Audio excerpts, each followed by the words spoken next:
Yes, everyone, what's going on? My name is Stephen Howson. This is Transfer Talk. Apologies if you just got absolutely deafened to death on that, because that was a little bit on the loud side, wasn't it? We'll be talking about Harry Maguire. We're also going to be talking about some of the other ins and outs at Manchester United. Time is running out for us, isn't it? I got back in the UK last night after what's been an awesome 2 weeks, near enough, essentially, out on there on pre-season.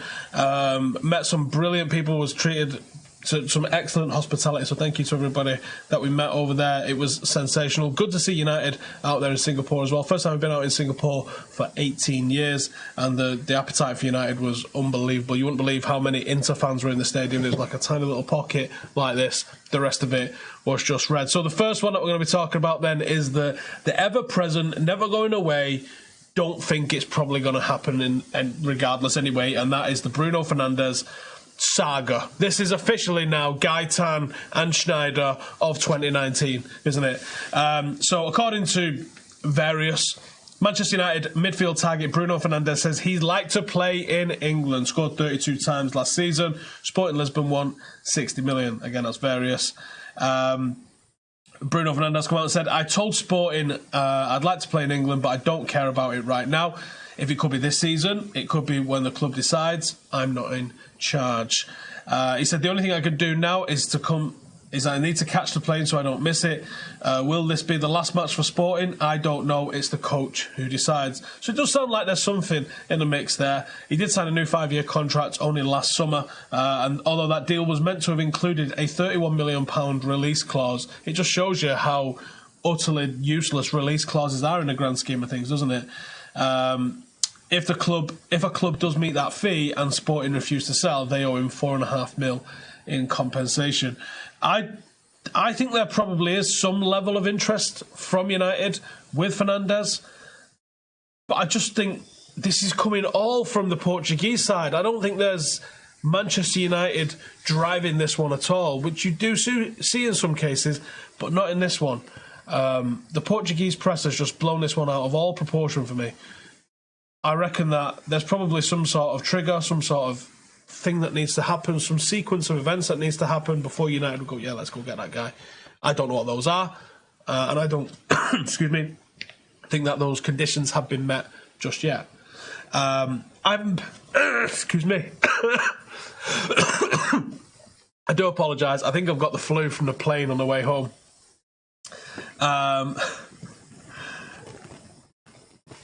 Hang on, let me just see this. We've got some comments coming in. Prodigy says 2 signings, no one sold, rebuild my arse.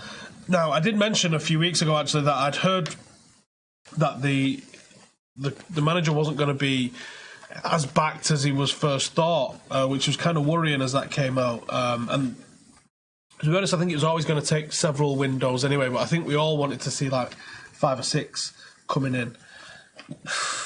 Yeah, and someone said dragging. It is dragging a little bit with it, but I just don't think that I don't think it's as desperate. I think a centre half is definitely needed. I'm not sure it's as needed with someone like Fernandes. Undoubtedly good player.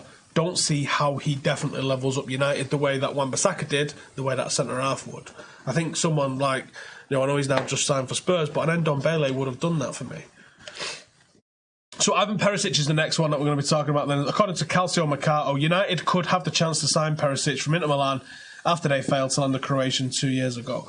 But here's the difference, man. We wanted him 2 years ago because we was trying to feed Lukaku in a certain style of play. Now, United aren't crossing the ball.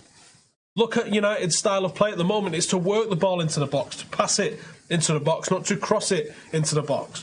Why would we want like a 30-year-old Ivan Perisic to come in when we've no one who can get the end of it? Tony Marshall, not exactly known for his heading ability. Marcus Rashford, not known for his heading ability. Mason Greenwood, you've seen what happened when he played against Leeds, how bullied he got in the air.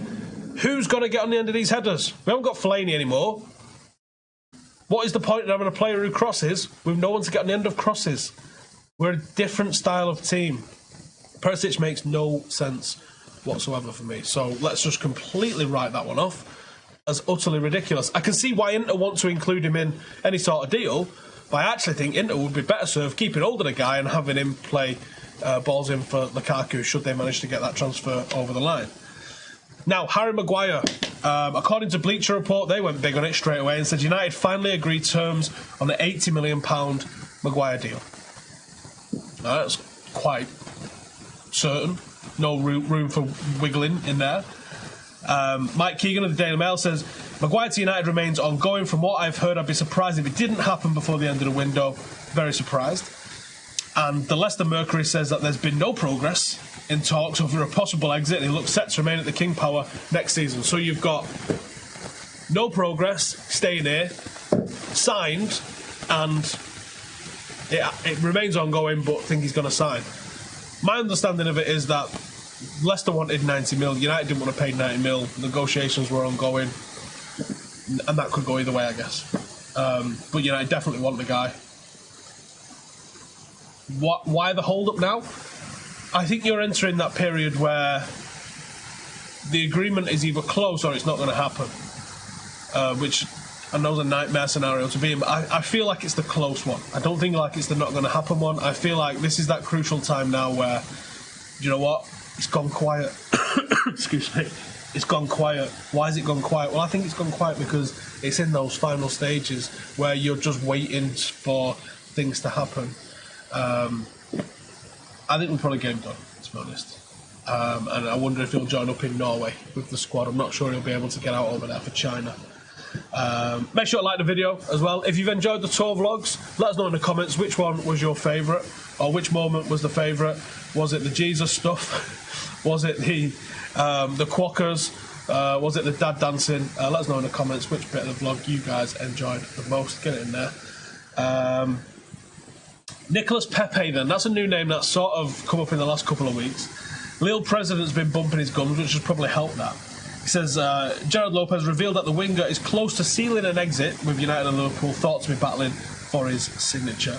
La Voix du Nord also claimed that Lopez admitted that Lille are already prepared for his departure and his move away from the club will soon be finalised. Here's what he said. He said, our work is done. In terms of departures and arrivals, if a player leaves, we will go and get what we need. For Nico, it's almost done, and he could have left last summer. It is true there are big offers and big clubs in for him, so I think he will leave. Aside from that, you never know in football. Lille are believed to be already agreed a deal to sign Dodi from Watford as a replacement for Pepe, but they already finalised the move once Pepe has left. Now, I get what Pepe would offer to United, certainly would offer a lot more balance. Scored a lot of goals. Don't know how that translates every time from the French league. Sometimes it translates very well, sometimes it does not. He does fit the profile of the sort of player that we're going for, to be honest. I think there may be something in this. I'm certainly not going to sit here and tell you that I've heard it's happening, because I haven't. I think there might be something in this. The money quoted is a hell of a lot. And considering that we're messing around with Harry Maguire over potentially a couple of million, so then go and blow, what, 60, 70 on Pepe? That's what holds me back a little bit from going, I think this is happening. If this was 40 million, I'd been like, makes a lot of sense, let's get it done. Same with Longstaff. 20, 25 million? Okay, I've seen enough to go, alright, I get that. 50? No. They've got players in our academy I'd rather see given the opportunity for 50 million, at least, not even like a long time ago. 50 million should get you a solid international with 100, 150, 200 games moving about, not a guy with 9 games. That doesn't make a whole lot of sense to me.